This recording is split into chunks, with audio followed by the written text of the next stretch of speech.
gracias por la, por la disposición, Cristian, y voy a habilitar el micrófono para que pueda activarlo. Ahí sí, ¿se escucha? Se escucha perfecto. Hola, hola Iván, gracias por la presentación. Parece que las canas se notan harto más ahora último, por la cantidad de años parece que me lleva ahí. Voy a compartir la pantalla. ¿Dónde está? Bueno, puedo. Ahí sí. Ahora sí. Y ahí estoy.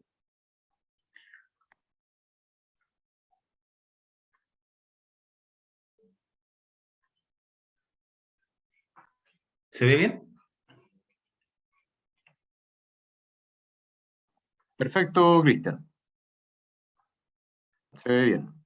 Ya. Entonces, como bien decía Iván, el tema de la evaluación funcional de los pacientes que tenemos en el instituto en relación al programa de trasplante, se basa, bueno, en muchas cosas que hacemos específicamente nosotros en el instituto, y que tienen que ver principalmente con la capacidad física de los pacientes, pero también el tema de los síntomas muchas veces, que son también bastante limitantes y que van traduciendo, entre comillas, el hecho de que los pacientes van progresando en su enfermedad y obviamente también eso influye en su calidad de vida y obviamente también en la necesidad o la urgencia, entre comillas, también del trasplante.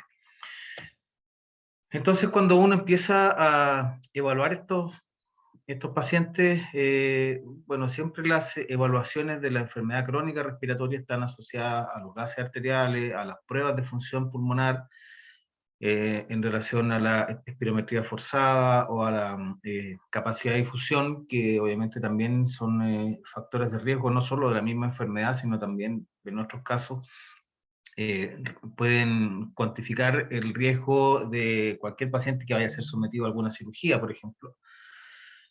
Eh, el hecho de que los sujetos también empiecen o requieran oxígeno también, en algunos casos prescrito solamente durante las hospitalizaciones. Después pasamos a lo que es el oxígeno domiciliario, que también puede ser por algunas horas, 15, 16 horas o las 24 horas, en relación también al aumento progresivo en el uso de oxígeno, que los pacientes por sí solos lo empiezan a aumentar, sobre todo cuando hacen actividad, y siempre tratando de lograr que los pacientes puedan saturar sobre 90, idealmente. Eso también hace que uno vaya pensando, como les comentaba recién, en el tema de la progresión de la enfermedad, la evaluación del grado de disnea y de la calidad de vida, que obviamente es donde más alteración se produce en estos pacientes, y finalmente las que son las pruebas de capacidad física. Ya dentro del flujograma de evaluaciones que uno puede realizar, está la evaluación médica, que tiene que ver con la clínica y también con los exámenes que se hacen, eh, como la función pulmonar, como les mencionaba, imágenes y todo eso, y donde participamos nosotros, que son los exámenes para evaluar la capacidad de ejercicio, la función muscular respiratoria, la disnea en relación a la actividad del paciente o también en el impacto de la enfermedad sobre este síntoma, y la calidad de vida de los pacientes, que también puede ser en cuestionarios generales o específicos para cada enfermedad.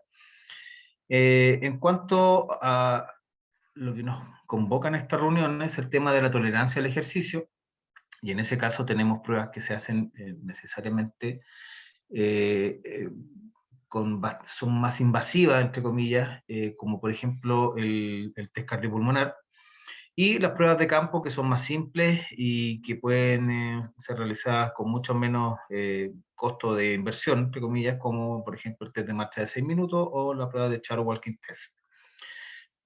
El test cardiopulmonar, si bien hay hartas publicaciones y en este caso, por ejemplo, es una revisión sobre esta prueba en trasplante pulmonar. Si bien, como les decía, hay harta información, no es mucho lo que se utiliza en la práctica. O sea, gran parte de estas pruebas se realizan en cinta rodante o en bicicleta ergométrica, ¿cierto? Con equipos que son bastante caros. El instituto tiene la opción para hacerlo, pero el equipo de trasplante no lo usa eh, eh, prácticamente nunca. Y básicamente el uso que se le da en el instituto es para los pacientes que están en espera, se puede decir, o en evaluación en relación a una cirugía de cáncer pulmonar, ya para evaluar obviamente el riesgo de este procedimiento en cuanto a al tipo de cirugía de resección pulmonar que se realiza habitualmente. Entonces, igual existe información que, como ustedes ven acá, habitualmente se relaciona más con el consumo de oxígeno, como decía Iván. Y en este caso también existe, como les mencionaba, en el tema del cáncer de pulmón, cuando el paciente tiene menos de 10 ml km, en este examen también es un paciente de alto riesgo en la cirugía. Y ojalá tengan sobre 15. Aquí aparecen los 15 ml en relación a la fibrosis pulmonar. Porque se supone que, por ejemplo, en el caso de la cirugía de resección, se supone que ojalá el paciente tenga más de 15 para realizar una lobectomía y más de 17 para una neumonectomía. En el caso del trasplante pulmonar, la información quizás no es tan certera, ya porque existe variación, como se ve incluso en relación a los distintos cuadros patológicos que habitualmente son los pacientes que ingresan a los programas de trasplante de pulmón. Se prefiere, ¿no es cierto?, incluso en las evaluaciones tradicionales o lo que realmente funciona, entre comillas, en relación al pronóstico, con pruebas más simples como son las pruebas de campo, como es, y clásicamente se utiliza la prueba de caminata de 6 minutos.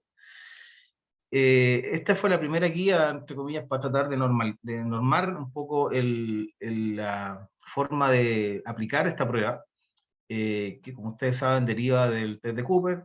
Se hizo la prueba de caminata después de 12 minutos y a principios de los años 80 se comparó con esta prueba y se vio que la de 12 minutos, o que la de 6 minutos, mejor dicho, tenía una muy buena correlación, así que de ahí más se empezó a utilizar como tal.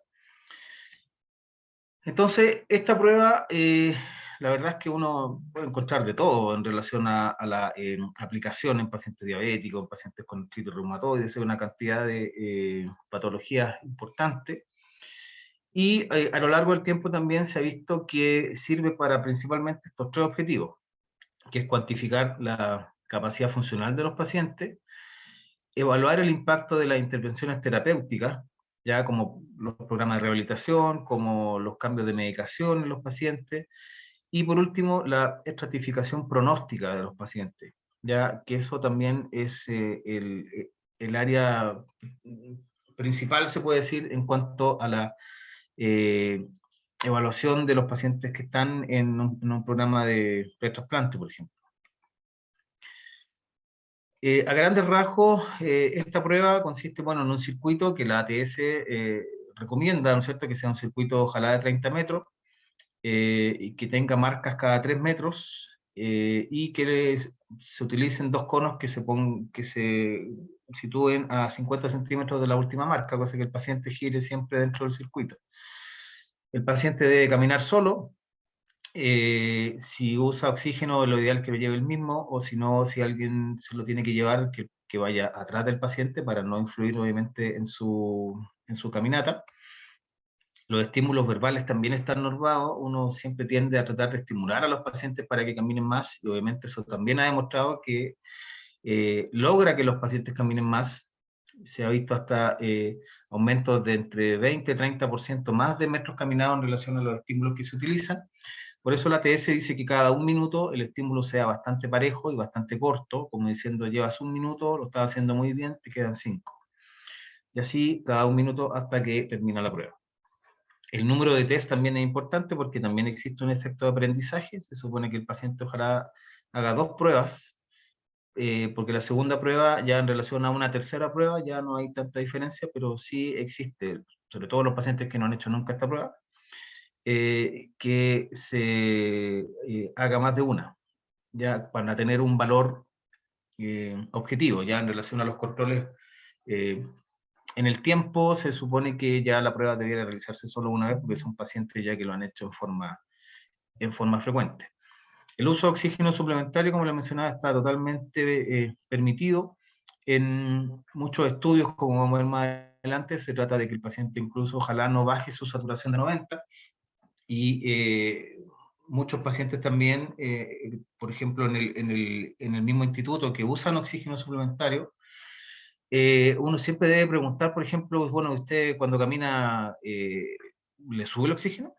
La gran mayoría te dice que sí. O sea, yo sí, yo ocupo 4 o 5 litros cuando camino, porque la verdad es que me canso mucho y no puedo caminar.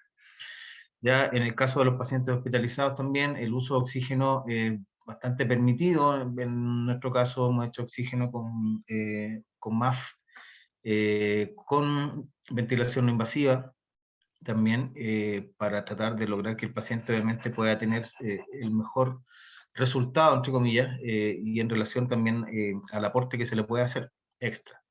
Y el control de los parámetros clínicos es súper importante porque, como vamos a ver más adelante, los resultados están muy en relación a los metros caminados, pero los parámetros clínicos también tienen, o también hay información en el sentido de que puede ser bastante importante algunos de ellos, como la saturación, la frecuencia cardíaca, etc.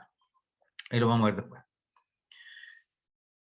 En Estados Unidos, en el programa de trasplante pulmonar, ya del mediados de los 2000 más o menos, se empezó a utilizar este índice o esta forma de clasificar a los pacientes en relación a las listas de espera, que es el Lung Allocation Score, donde aparecen los datos generales del paciente, como la fecha de nacimiento, la altura, el peso, los códigos de diagnóstico de los pacientes que van desde enfermedad obstructiva, restrictiva, etcétera, fibrosis, con las distintas cantidades o sea, con la gran cantidad de variaciones o de tipos de enfermedades difusas, el estatus funcional del paciente, si es capaz de hacer sus cosas solo, si camina, si está gran parte del tiempo sentado, etcétera. Si necesita de ventilación asistida, ya nocturna, etcétera, con no invasiva o algo ya más invasivo. Si requiere oxígeno también, eso obviamente le va dando puntaje. Y en relación también, por ejemplo, a las presiones de arteria pulmonar, aquí tenemos la presión sistólica y la presión media, y también se ve la función cardíaca, función hepática y función renal, y también los gases arteriales en relación a la PC2, ya a grandes rasgos. Pero lo más importante, obviamente, lo que nos incluye a nosotros en este caso, es la distancia caminada en el test de caminata de 6 minutos. Ya, eso para ellos es el factor más importante, en este caso en pie, pero bueno, es muy simple convertirlo y agregarlo, ¿no es cierto?, a la lista, y en este caso nos va dando el puntaje. Ellos también se matriculan, como decirlo también, en relación al puntaje, también el tiempo de sobrevida, en relación también a la progresión que va teniendo obviamente la enfermedad, pero como les decía, son los metros caminados los que a lo largo del tiempo han ido marcando en cierto modo la importancia de esta prueba. Sin embargo, existen otros factores también que se han ido evaluando en el tiempo. Esto es más reciente. En el caso, por ejemplo, de que el paciente necesite detenerse, si requiere oxígeno, en relación a la disnea, la frecuencia cardíaca de recuperación, sobre todo en el primer minuto, la caída en la saturación de oxígeno y la distancia caminada, finalmente. O sea, todos esos son factores que uno puede utilizar en relación a esta prueba. Y según eso también podría ver qué se debiera hacer, entre comillas, con este sujeto. Por ejemplo, mandarlo a los programas de rehabilitación o incluirlo directamente en los programas de trasplante. Sí, la disnea bastante importante también, el tema del tratamiento en cuidados paliativos, si la frecuencia cardíaca de recuperación, si la saturación cae a 88 o si la distancia es menor a 250 metros, ya se podría prescribir oxígeno, se podría considerar la hipertensión pulmonar y también ahí ir tomando decisiones también en relación a los síntomas y a los parámetros clínicos y obviamente al desempeño del paciente en esta prueba. Pero, como les decía, los metros caminados es clásicamente y a lo largo del tiempo lo que más se ha investigado, entre comillas. Esta es una revisión de las pruebas de campo del 2014 que apareció en un European Respiratory Journal, donde se establecía que la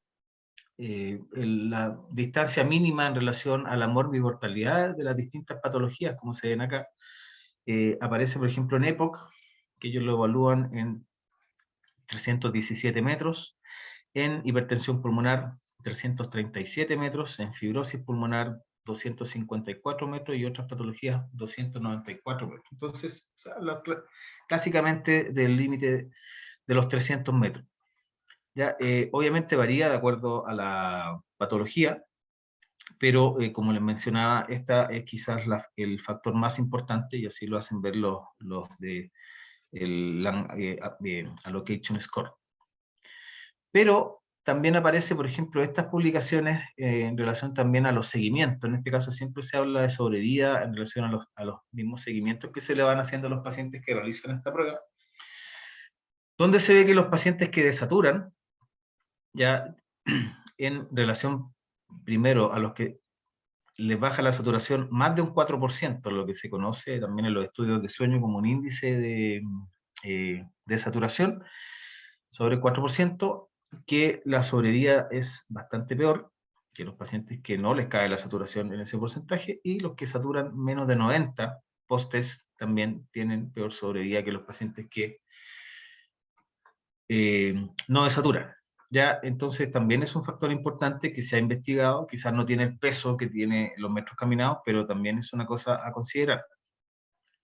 Lo mismo de la frecuencia cardíaca de recuperación en el primer minuto, ya donde en este caso son pacientes con fibrosis pulmonar y se considera que los pacientes que les baja la frecuencia cardíaca más o menos de 13 latidos por minuto.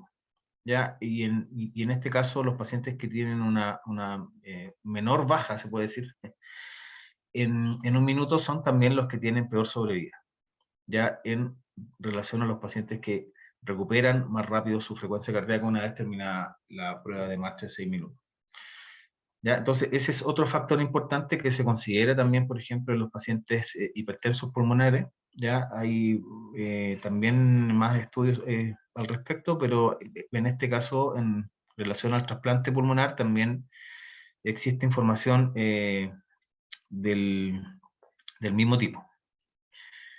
Entonces, también se han clasificado los pacientes en relación a la cantidad de metros caminados y obviamente se ve la progresión que los pacientes que caminan menos de 300 metros tienden a aumentar en forma importante su mortalidad y obviamente mientras menos camina el paciente la posibilidad que tiene de sobrevivir también es bastante menor. En este caso tenemos que menos de 100 metros también se asocia a sobre un 80% de mortalidad en los seguimientos. En este caso también tenemos en relación a los metros caminados, y aquí la cosa varía bastante, ¿eh? Porque hay artículos, por ejemplo que establece el límite en 207 metros, ¿ya? Que en el caso nuestro sería un poco más de 3 vueltas de los pacientes. ¿Ya? Y ahí se ve también que en el gráfico y se ve que los pacientes que caminan menos de 200 metros también tienden a tener una mayor mortalidad en relación a los que caminan más. Y acá en las conclusiones nos dice que esta prueba de marcha fue fuertemente, independientemente asociada con un aumento de la tasa de mortalidad para los pacientes en espera de trasplante, que tengan fibrosis pulmonar, y fue un mejor predictor de sobrevida que las pruebas de función pulmonar. ¿ya? Entonces es una prueba que la verdad es que se ha ido validando cada vez más y, y debiera utilizarse, ¿cierto? Y en estos puntajes, por lo menos en el instituto, cada 6 meses se debiera actualizar el puntaje de los pacientes que están en la lista de trasplante. Esta otra también habla que las pruebas de ejercicio podrían determinar la sobrevida en enfermedades difusas también que están siendo evaluados para trasplante. Y aquí les mencionaba también la variación de las distancias. Aquí habla de 350 metros. ¿Ya? Pero lo clásico y lo habitual, como les mencionaba, son los 300 metros. Ese es como el límite psicológico, entre comillas, para la gente que trabaja en este tema.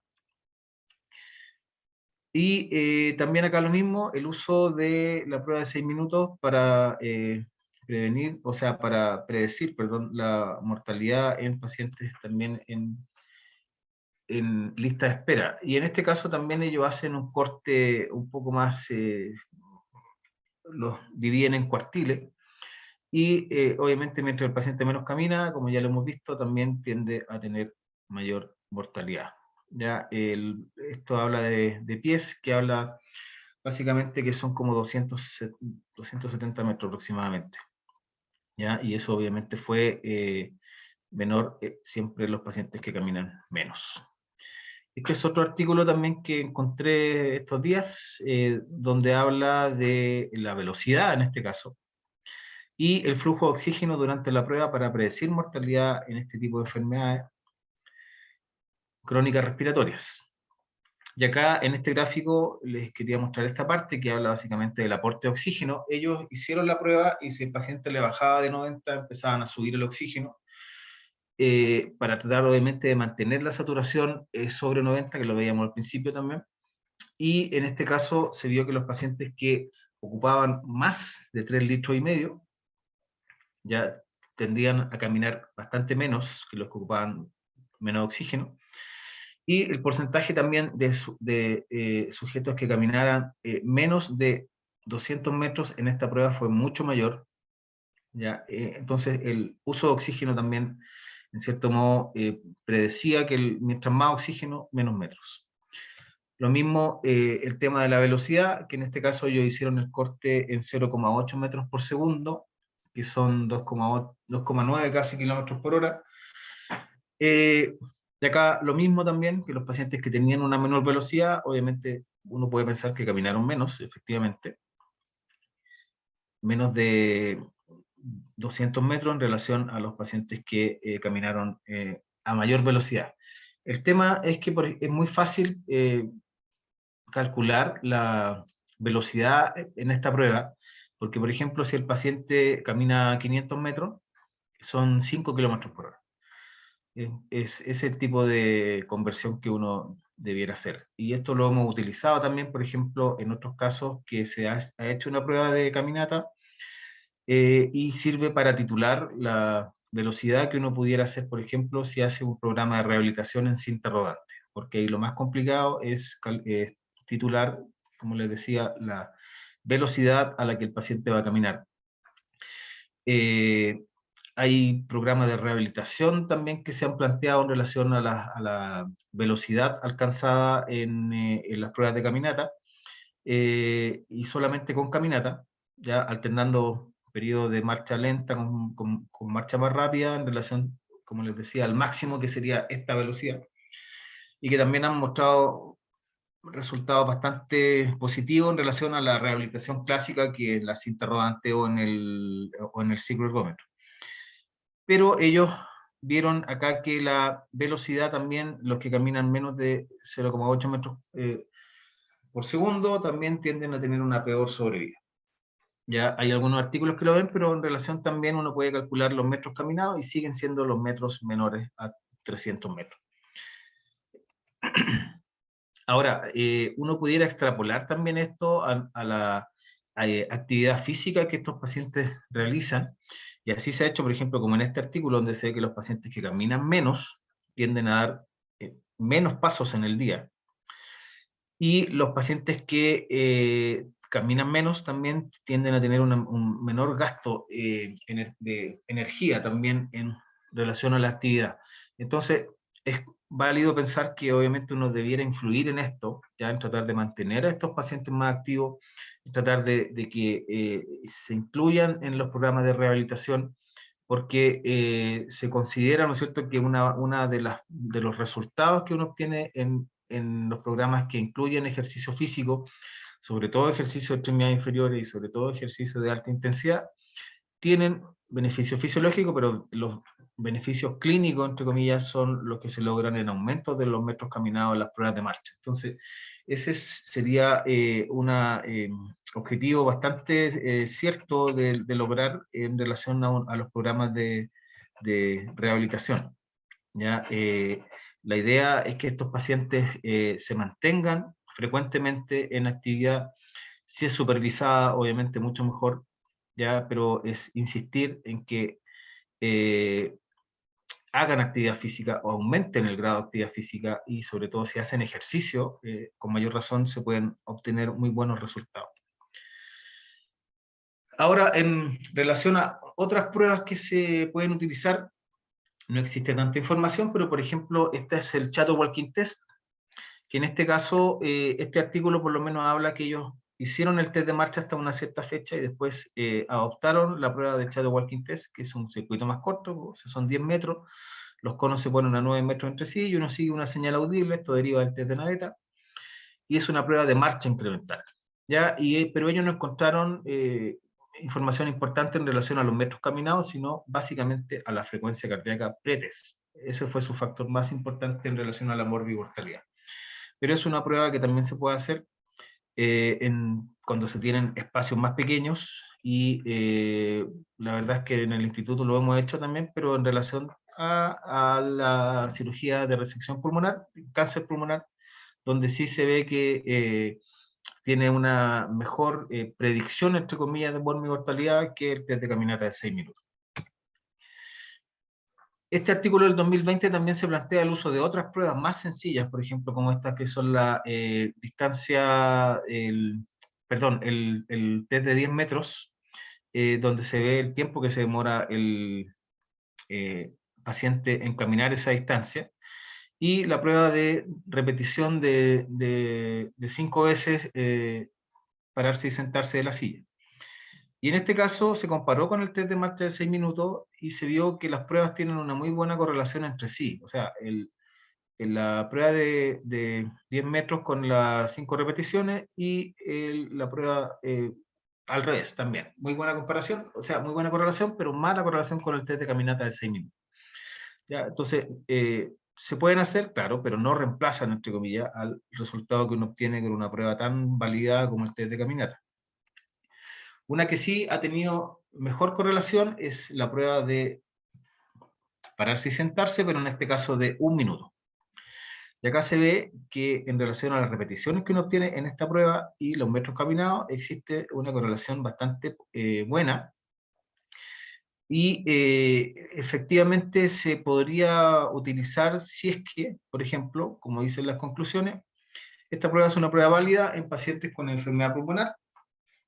Debido a su facilidad de aplicación, se podría utilizar cuando no se pueda realizar la prueba de marcha. Por ejemplo, si es que no hay tiempo o no hay disponibilidad de espacio, que eso es una de las cosas más frecuentes que uno escucha, ¿no es cierto?, por qué no se hace la prueba.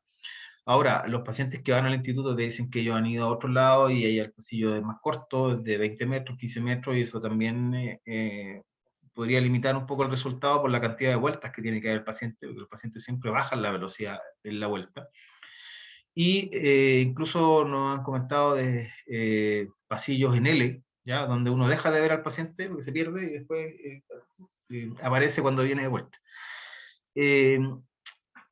Ahora, una de las diferencias quizás es que se vio en este estudio que los pacientes que hacen la prueba del Sit-to-Stand test desaturaron menos, y la frecuencia cardíaca también se comportó bastante similar en el test de marcha, y puede considerarse una prueba segura en pacientes con enfermedad pulmonar terminal.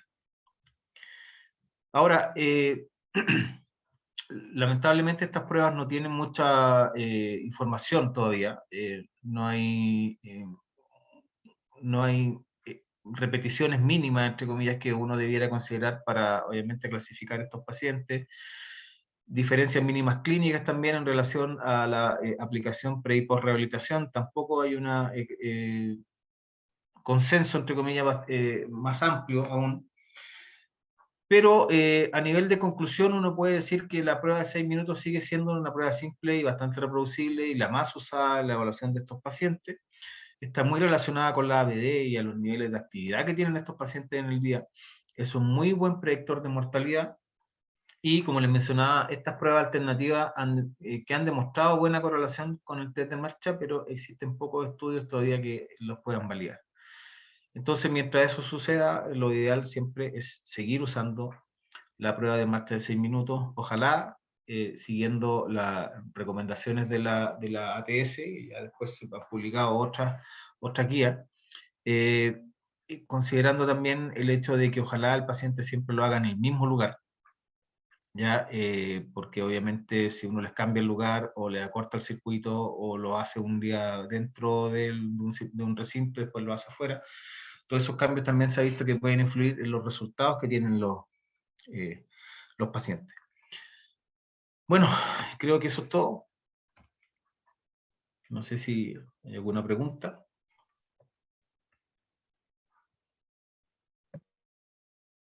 Vamos a ver si es que hay alguna pregunta en el chat. O si alguien quiere hacer alguna pregunta a micrófono abierto. Damos la posibilidad ahí de interactuar un poquito con Cristian.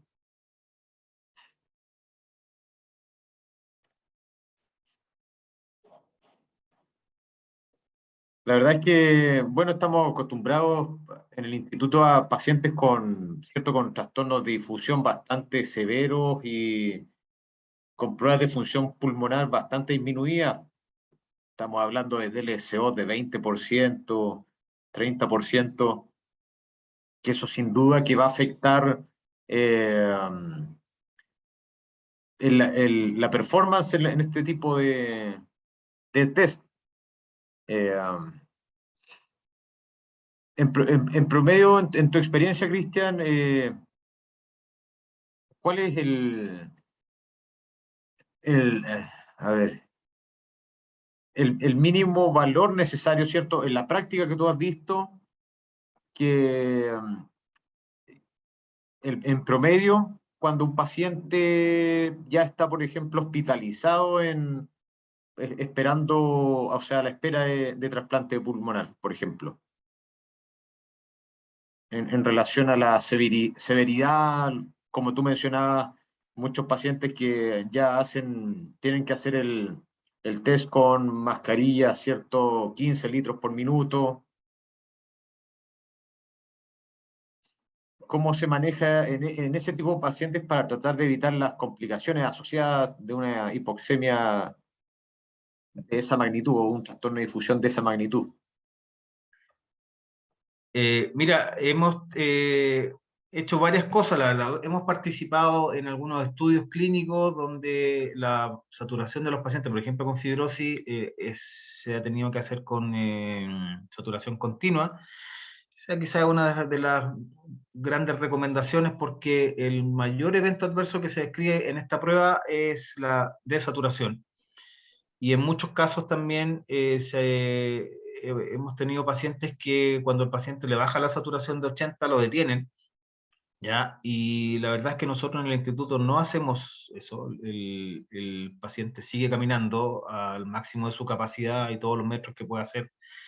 Pero obviamente el aporte de oxígeno siempre es importante. Si el paciente viene de afuera y viene con su balón de oxígeno, uno trata de ir aumentando el oxígeno en relación también al mismo requerimiento que uno ve en la práctica. Y muchas veces nos piden las pruebas también hacerla con máscaras con 15 litros, máscaras con reservorio. Pero el paciente no se detiene, o sea, uno ve pacientes, y hemos tenido casos de pacientes que terminan la prueba saturando 50, por ejemplo, y el paciente en general se detiene y la cantidad de eventos adversos extras que hemos tenido en relación a ese nivel de saturación es cero. nada, ninguno. Voy a citar el ejemplo, por ejemplo, de Diego Vargas, que, no sé, por la cantidad de años que tuvo en el instituto, de los miles de test que hizo, tuvo solamente 2 efectos adversos, que fueron 2 síncope en pacientes hipertensos pulmonares, ya, pero que iban más en relación a su enfermedad que en relación a la prueba. Entonces, es una prueba muy segura de hacer. Ya, lo ideal, como les mencionaba, siempre es tratar de evitar que el paciente desature. Ya, pero obviamente es un sujeto que viene, y en muchos casos los pacientes vienen caminando del Metro Salvador, paran 10 veces en el camino, te aseguro que llegan en colores bastante oscuros, y pararlos en una prueba que en realidad se asocia mucho a la ABD, que es lo que ellos hacen en su casa. Cuando les baja a 80, la verdad es que no tiene, en nuestra realidad por lo menos, no tiene mucho sentido, porque es un paciente que desatura regularmente, incluso con oxígeno. ¿Ya? Entonces no hay que tenerle tanto susto a esa desaturación. Distinto es, por ejemplo, si le hiciéramos una prueba de ergómetro, que obviamente es una realidad distinta, y siempre se dice que el test de marcha tiene una muy buena correlación con la ABD del paciente. ¿Ya? Entonces, en mi opinión, por lo menos, esa prueba te permite, entre comillas, un poquito más de libertad, y los pacientes muchas veces, si el paciente no puede caminar, créeme que no lo va a hacer, independiente si tú le pongas 3, 5, 7, 10 litros, 25 litros, como a los varones chicos, si no es capaz de hacerlo, el paciente va a parar en cualquier momento, antes de cualquier otra cosa. ¿Ya? Entonces, el aporte de oxígeno, ¿cierto?, es súper importante, ¿ya? Y se debiera hacer también libremente, ¿ya? Porque son datos cortos también en que el paciente hace la prueba, pero no es una limitación el hecho de que el paciente desature, y eso también yo creo que es importante considerarlo. Súper.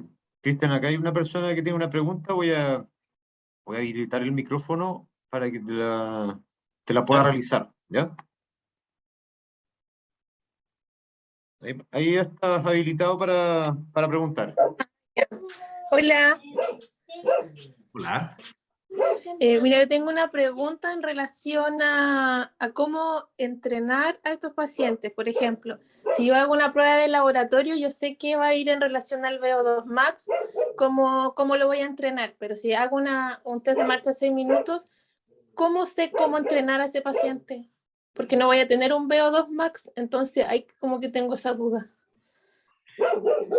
Ya, mira, clásicamente se prefiere que los pacientes entrenen en relación al consumo de oxígeno, y idealmente ojalá fuera así para todos, pero lamentablemente la realidad nos dice que eso no es posible. Como te digo, en el instituto, de los 30 y tantos pacientes que tenemos ahora, la verdad es que los únicos que se les ha hecho test cardio han sido los prequirúrgicos, los que están haciendo prehabilitación. El resto, nada, porque es muy escaso el recurso.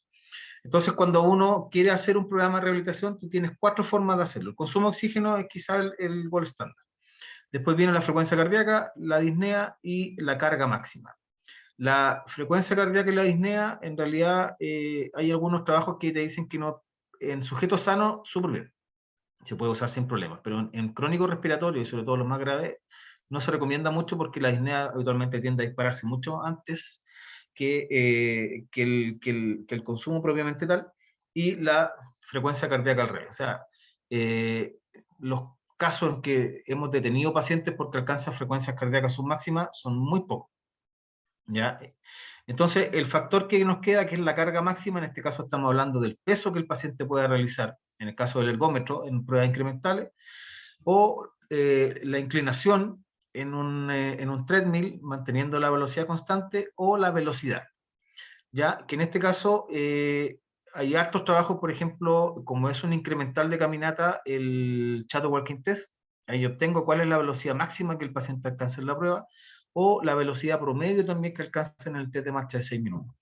Entonces, hay un trabajo, incluso un kinesiólogo de Talagante, el Alex Campos, que lo puede buscar, está en la revista chilena de enfermedad respiratoria, que él utilizó la caminata, ya como tal, o sea, sacó un porcentaje de la velocidad. Incluso ya había en el Área Oriente, hace hartos años atrás, también una propuesta de rehabilitación en relación a la velocidad, del test de caminata, donde se hacen en un espacio abierto, obviamente, periodo de marcha lenta con marcha más rápida. O sea, hablo de marcha lenta, entre comillas, de 30%, 40% el máximo, versus 60, 70 u 80% de la máxima por haciendo intervalos, entre comillas.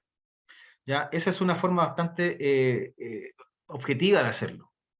Ya, incluso también en el instituto, teniendo la opción de treadmill, hicimos un test de Chato Walking Test, obtuvimos la velocidad máxima y con esa velocidad le hicimos un programa de velocidad en el treadmill solamente. Cuando los treadmill no tienen inclinación, es una forma bastante buena de hacerlo también. Donde vas también con porcentajes bajos y después haciendo momentos de velocidad más rápida. ¿Ya? Y eso por unos 25, 30 minutos debiera ser suficiente y tienen también, como les decía, muy buen resultado en relación también a las pruebas clásicas que son con peso, con watts o con kilopondio en nuestro caso. Eso, no sé si te contesto tu pregunta. Esto es súper importante porque, como tú mencionas, Cristian, o sea, lo primero que se presenta en este tipo de paciente, o sea, estamos hablando de los pacientes, por ejemplo, que están a la espera de trasplante por enfermedad pulmonar difusa, por un componente de trastorno de difusión importante, o sea, la disnea es lo primero que va a aparecer ante cualquier tipo de esfuerzo. Claro. Antes de alcanzar esas frecuencias cardíacas de entrenamiento de 30, 40, 50, 60%. O sea, ese paciente, si uno trata de alcanzar un entrenamiento al 50% de la frecuencia cardíaca de entrenamiento, o sea, el paciente no lo va a tolerar. Claro, exactamente.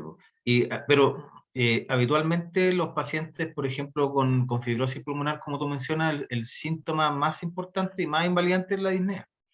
Ahora, si tú le aumentas el oxígeno, que eso también es una de las limitaciones que tienen los pacientes, porque me dice usted me hace venir para acá, yo esto lo puedo hacer en mi casa y todo lo demás, pero claro, el paciente puede hacer ejercicio en su casa, pero si satura, Claro, ya, o si empieza a aumentar el síntoma, ¿de dónde va a sacar oxígeno? Porque eso es lo que hacemos también. exacto. O sea, y eso es lo que se ha visto, que en realidad el aporte de oxígeno en estos pacientes logra incluso mejores resultados durante la sesión, que el paciente tolere más carga y tolere más tiempo.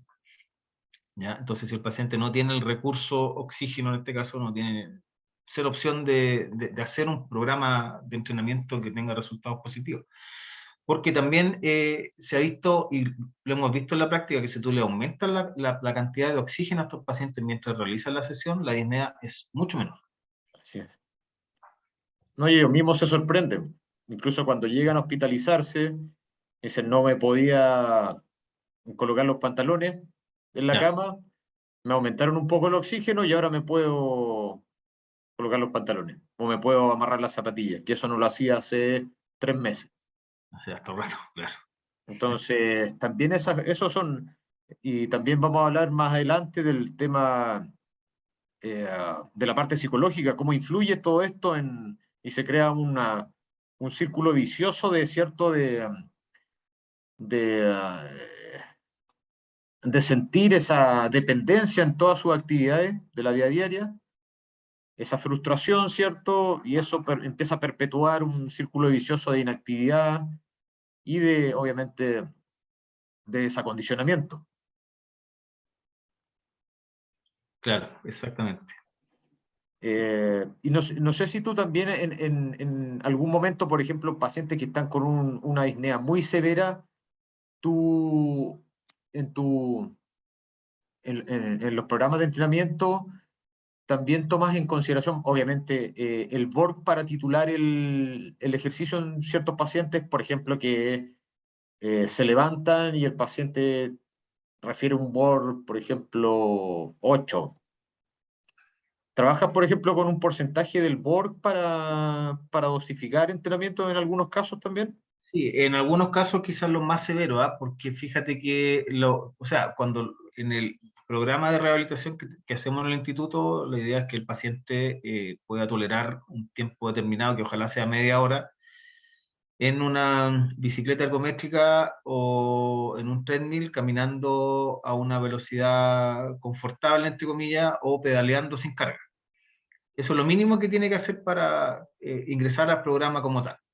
Si no es capaz de hacer eso en 1, 2, 3, 4, 5, 6 sesiones, porque hay pacientes que no han derivado que en realidad son incapaces de nada, o sea, de una cuestión bastante limitante, y muchas veces durante la misma rehabilitación el paciente, como esta enfermedad es tan variable, a veces llegan muy, muy mal y van igual, porque ciertamente los pacientes que tienen mejor adherencia a los programas de rehabilitación son los pacientes pre-trasplante, porque les dicen que si no asisten, lo sacan de la lista. Entonces, es súper, es súper, ¿cómo se llama? Dictatorial la cosa, pero es así. Entonces los pacientes van cuando incluso están muy mal. Entonces uno los deja descansar y todo lo demás, y finalmente no es capaz de hacer la sesión con carga. Uno, entre comillas, trata de manejar esa disnea y tratar de hacer un tipo de ejercicio con valores tolerables de disnea, que uno trata, obviamente, durante el ejercicio de no superar el 5 o 6 más o menos. ¿Ya? Pero en general los pacientes cuando están tan limitados, el programa, en realidad también por las cosas, eh, por las cosas que tenemos para hacer ejercicio, que realmente hay un piso, ¿no es cierto?, que tiene que ser un paciente que pueda hacer un ejercicio aeróbico, porque bajo eso la verdad es que es muy poco lo que podemos hacer. ¿Ya? Eso también quizás estamos al debe en eso, pero también el espacio no nos permite más cosas. Pero sí, como tú me preguntas, el tema de la disnea, y en este tipo de pacientes, por ejemplo, es como el síntoma más invalidante. Entonces uno tiene que muchas veces acomodarse al síntoma más que lo que uno proponga muchas veces en la sesión. Y hay que variarla, hay que hacer sesiones sin carga, o con menos carga, o con menos tiempo, etc. Sí, te lo comento porque hace poco llegó un paciente a hospitalizarse que pasó por el programa de entrenamiento. Desde que le diagnosticaron la enfermedad pulmonar difusa, y que es un paciente que llegó en espectaculares condiciones. Obviamente, en los últimos meses se fue deteriorando más su función pulmonar, pero producto del tiempo que llevaba en rehabilitación, en entrenamiento, pretrasplante, es una persona que al dinamometría de control, por ejemplo, dio 108% de su teórico. Es una persona completamente funcional, con buena masa muscular, y que ahora está en espectaculares condiciones para afrontar un trasplante. Eso es lo que veía en relación a las personas que no realizaron un programa de entrenamiento supervisado, por ejemplo. Porque Claro. como tú mencionas, en la casa, el concentrador tienes un tope de oxígeno. Y bajito. Y además, si no estás supervisado y te dicen que tienes que hacer ejercicio, tú dices, como muchos pacientes dicen, oye, esta persona está loca, que me dice que haga ejercicio, no puedo ni siquiera ir al baño. Claro. No puedo caminar 4 pasos y quieren que haga ejercicio. Así Claro, que exactamente. Eso es muy cierto. En el hecho que cuando el paciente llega derivado y ver la bicicleta, te dicen, usted me va a matar aquí en esta. Entonces se da cuenta que no se mueren. Y al revés. Al revés, hay pacientes que la verdad, bueno, siempre hay mucha variación en cuanto a lo que uno ve, en cuanto al tipo de gente que hace estos programas. Porque hay pacientes que tienen una muy buena respuesta, tienen una muy buena compliance, se puede decir, con el programa, y muchas veces no es como echarlo después, porque quieren ir y quieren asistir, terminan las sesiones habituales que uno hace y después te piden más, porque no quieren perder y se sienten tan bien y hacen grupos con los otros pacientes, grupos de WhatsApp ahora, y eso la verdad es que le ayuda mucho también a su parte emocional. Y al revés, pacientes que van una vez, no van más, y te dicen, no, que no me siento bien, que quedé muy mal, que me cansé, no sé, le tienen terror, y obviamente si no hay un manejo también psicológico o psiquiátrico, muchas veces la cosa no tiene buena posibilidad de lograr cosas positivas. sí, pero o sea, eso también, el factor del miedo que tienen a hacer todo, y con justa razón, si todos los cansan, Sí, ¿no? Entonces, obviamente. Sí, o eh, sea, De hecho, de sentirte, no sé, con una bolsa respirando casi, es terrible. Y además Terrible. sumarle el tema de que la única solución es el trasplante. O sea, eso es también un tema psicológico que hace que tu cuerpo también esté con un nivel de estrés importante de manera continua, Claro, basal. Y eso claro, hace exactamente. que también tu consumo de oxígeno sea mayor de base, Claro. tu gasto sea mayor de base. Entonces, todo eso juega y por eso también la importancia del abordaje multidisciplinario en este contexto.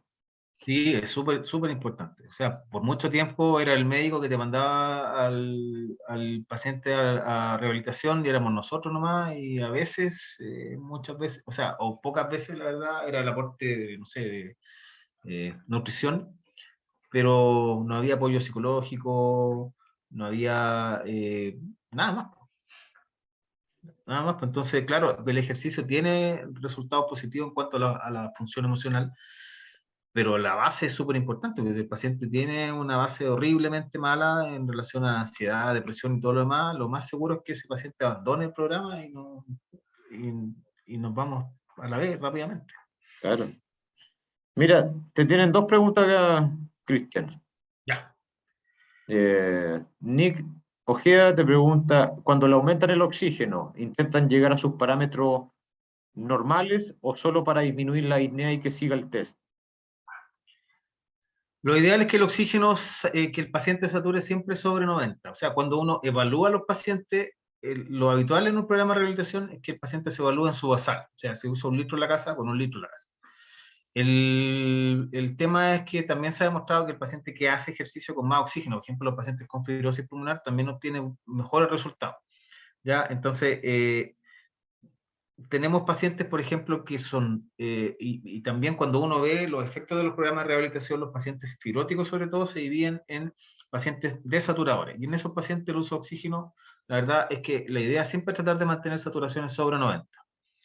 Incluso cuando ya están entrenando con carga, ya ahí le puede subir el oxígeno todo lo que sea necesario. Y lo otro, por ejemplo, son los pacientes con hipertensión pulmonar, que también como para lograr el efecto vasodilatador que tiene el oxígeno y tratar de evitar los problemas que estos pacientes tienen durante el ejercicio, todo entrenado con 4 litros de oxígeno, por ejemplo. ¿Ya? Pero los pacientes con fibrosis, ahí el oxígeno, la idea es que el paciente sature más de 90 en la sesión. Y eso, consecuentemente, se asocia con una disminución de los síntomas. Y te permite lograr esos objetivos que parecen una locura. O sea, un paciente que tenga un trastorno de difusión con una prueba de difusión de monóxido de carbono de 20%, que te pidan aumentar masa muscular, por ejemplo, para poder ingresar a la lista de trasplante, es algo que uno dice, esta cuestión es imposible lo que me están pidiendo. Imposible, exactamente. O sea, ya ganar masa muscular en una persona X es difícil, en una persona con Claro, un trastorno de esa magnitud es prácticamente imposible, pero claro, exactamente. como dice Cristian, la única forma, una, es entender conceptos de entrenamiento, o sea, entender a qué nos estamos enfrentando, el contexto fisiopatológico, eh, saber de dosificación, de entrenamiento, de tiempos de descanso, y por otra parte, saber que mientras esté la disnea presente, no va a poder llegar muy lejos con la sesión. Entonces, es la forma que ellos tienen de, por ejemplo, si uno se siente un poquito cansado y quiere ir a hacer un poquito de ejercicio, se toma, no sé, un café o alguna cosa y tiene un poquito más de energía. En ellos la energía del oxígeno. Claro. Claro, y se nota mucho, mucho, mucho. O sea, hemos empezado a entrenar pacientes con 4 o 5 litros, en que la saturación, cuando están en los momentos con peso baja de 90, 89, 88, y el paciente se nota que empieza como a necesitar un poquito más de benzina, se puede decir, ¿eh? O Claro. sea, lo hemos cambiado, por ejemplo, a Multivent al 50% y la cosa cambia, pero rotundamente. Hemos logrado también aumentar los tiempos muchas veces, que los intervalos los hacemos en relación también a las evaluaciones que se hacen pre-entrenamiento, y hemos logrado aumentar los tiempos de carga cuando tú le aumentas más oxígeno. ¿sí? Entonces igual es bastante positivo el resultado en gran parte de los pacientes cuando tú le pones oxígeno en cantidad importante. Sí. Y acá, la última pregunta, y en ese caso que no pueden hacer nada, como es la mayoría que ya llega a hospitalizarse porque ya está con tales requerimientos de oxígeno que ya no pueden estar en la casa. Ya el hecho, muchos de estos pacientes incluso dejan de comer. El acto de masticar ya los cansa, los pacientes dejan de comer, empiezan a perder peso, por lo tanto empiezan a perder masa muscular y más ven afectado toda su funcionalidad. Entonces, acá preguntan a ese tipo de pacientes, ¿cómo lo entrenan? ¿Cómo parten? Lo que pasa es que igual aquí hay que diferenciar entre el paciente que está mal en la casa al que está mal porque está exacerbado y tiene que hospitalizarse. O sea, que hay que ver que hay pacientes que están en una etapa muy avanzada de la enfermedad, pero que no están hospitalizados, que no están exacerbados, pero que no pueden hacer el tipo de ejercicio que se hace en estos programas. Entonces, ahí tenemos como un plan B, entre comillas, porque hay varios pacientes que tienen bicicleta en la casa. La idea es tratar de que aumenten el oxígeno lo más posible y que puedan hacer un ejercicio corto, muchas veces de 10 minutos o de 5 minutos incluso en bicicleta, pero sin carga, nada. Y lo otro es el ejercicio que pueden hacer con el peso del cuerpo. Tenemos unas pautas también que se le entregan al paciente, lamentablemente sin supervisión. Entonces lo ideal siempre es que vayan con alguien de su familia o cuidador para que aprendan esos ejercicios y se los puedan hacer a los pacientes en realidad también a tolerancia, porque ese es el tema. O sea, acá la idea es tratar de no, o sea, dentro de lo poco que se puede hacer, la verdad es que es un ejercicio que no tiene mucha ciencia, entre comillas, pero obviamente tratar que ese paciente se mantenga lo más activo posible. Siempre lo ideal va a ser hacer un ejercicio o un programa de rehabilitación que incluye un ejercicio supervisado, pero que incluye ejercicio que pueda el paciente hacer con intensidad, que puede variar en distintas formas que uno tiene de entrenar. Pero si el paciente es incapaz de hacer esto, el ejercicio con el peso del cuerpo y el ejercicio aeróbico, entre comillas, de muy baja intensidad, es quizás lo mejor que puede hacer.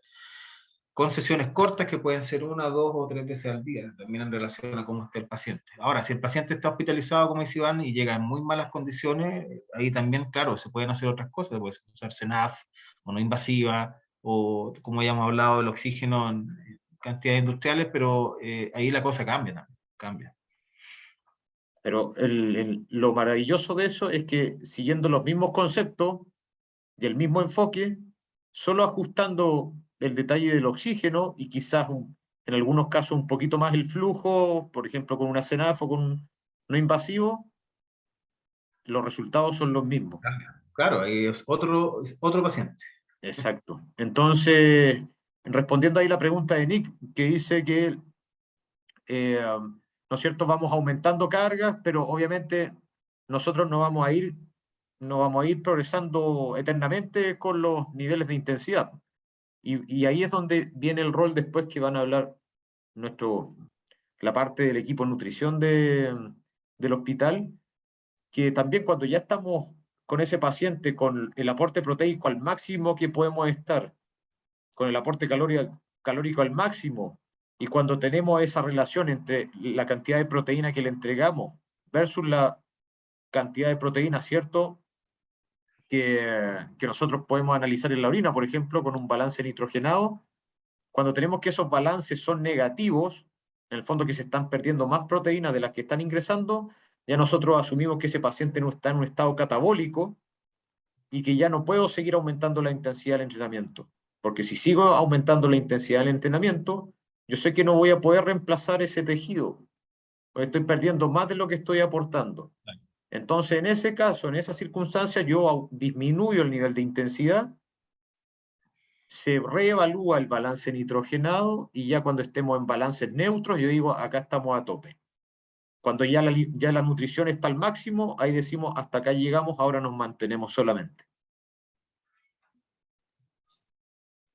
Por lo mismo, Claro, para no causar eso, porque finalmente no queremos estar catabólicos, queremos estar en un estado anabólico o neutro. Y ya cuando estamos al máximo de la nutrición del paciente, lo que le podemos aportar, y estamos con balances neutros, decimos acá nos mantenemos y acá nos mantenemos hasta que llegue el trasplante. Exacto. Así que, bueno, Cristian, muchas gracias. Bien, pues de nada. Gracias por tu tiempo y agradecemos también la participación a todos y el interés, porque hartas preguntas se aprovecharon Sí. bastante bien. Bueno. Así que Bien, pues éxito, Iván. Gracias por la invitación de nuevo. Saludos a todos. muchas gracias y buen fin de semana, Cristian. Gracias, nos vemos. Nos Chao, vemos. chao.